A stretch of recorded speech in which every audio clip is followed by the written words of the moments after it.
I'm Ian Woods from Grey Squirrel Control. We're here today to talk about various methods of squirrel trapping. We're going to start off with the WCS tube trap.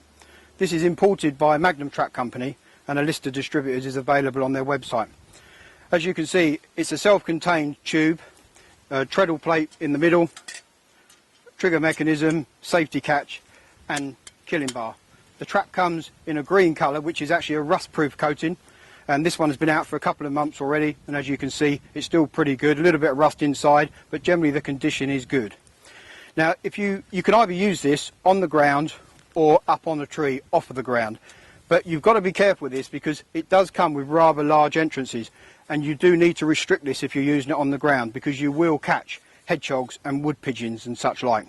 The trap is actually approved for stoats, weasels, rats and squirrels and mink, but as a squirrel trap it is a formidable squirrel killer, although the only trouble with this trap is that it is a little bit expensive.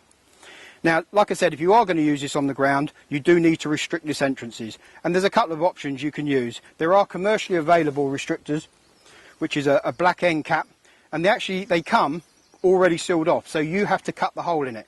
So you can either have one end completely blocked off with a hole cut the other end for allow the squirrel in just as a single entry, or you can cut a hole both ends, just enough to let the squirrel in but keep the hedgehogs out, and then one on each end. That's entirely up to you.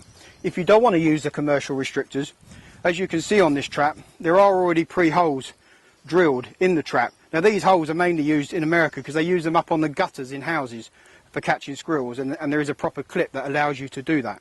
But these holes allow us, when this is on the ground, to put a bit of wire peg down through the middle, peg it into the ground, and that's enough to stop hedgehogs from entering the trap.